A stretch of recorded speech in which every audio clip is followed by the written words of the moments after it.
Hi, welcome to Focal Point, AFR Talk. Brian Fisher is my name, number 888-589-8840. The Chicago police now, they are so hip deep in murders that they are not even going to respond to things like criminal damage to property reports, vehicle thefts, garage burglaries, or other crimes in which the suspect is no longer on the scene.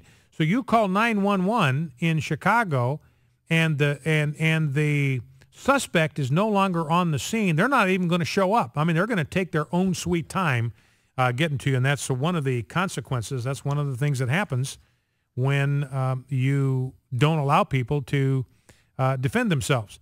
And by the way, back on the immigration thing just for a moment, President Obama's policies would have not prevented the 9/11 hijackers from getting into the country, because their new deal is you have to commit a minimum of 3 misdemeanors before they will even consider you, 3 misdemeanor convictions before you can be arrested and put in deportation proceedings. So it's 3 strikes and you're out.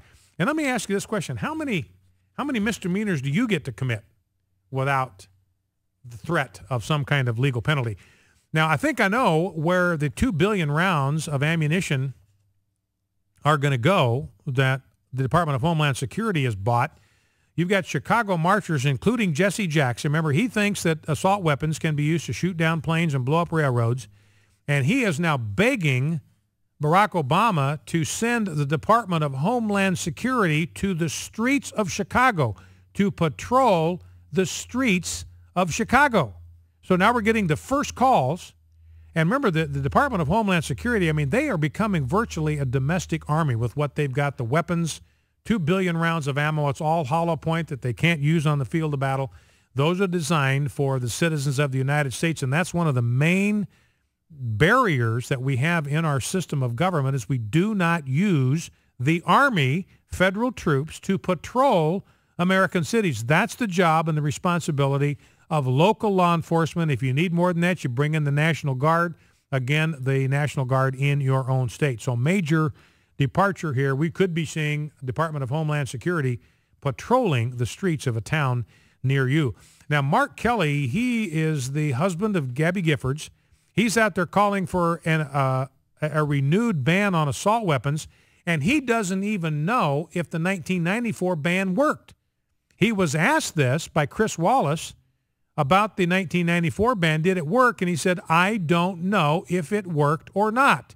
I mean, I haven't looked at all the statistics.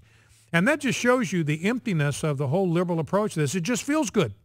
They have no evidence that it actually does any good, that it actually works, that it reduces crime, reduces homicides. No evidence. In fact, the evidence has made no difference whatsoever. But they're going to go ahead and ban sporting rifles anyway, just on principle. And by the way, Department of Homeland Security, they're out there buying 7,000 sporting rifles for the purpose of personal defense, quote, end quote, personal defense. But these are the people that are out there telling nobody needs these for personal defense. Nobody's got to have one of these for personal defense. So they're out. So what are they doing? Buying 7,000 of these for the purpose, quote, of personal defense.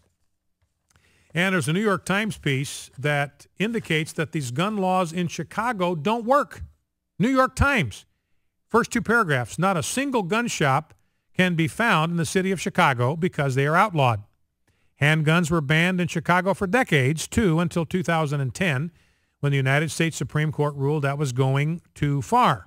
Despite a continuing legal fight, Illinois remains the only state in the union with no provision to let private citizens carry guns in public. And yet, this is New York Times, and yet Chicago, a city with no civilian gun ranges and bans on both sporting rifles, they call them assault weapons, but you and I know better, despite bans on sporting rifles and high-capacity magazines, finds itself laboring to stem a flood of gun violence that contributed to more than 500 homicides last year and at least 40 killings already in 2013, including the fatal shooting of that 15-year-old girl that marched in President Obama's inauguration parade.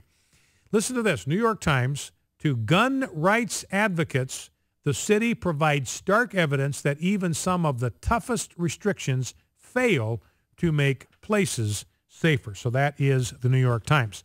Now I want to shift gears for just a couple of moments. I'll play a couple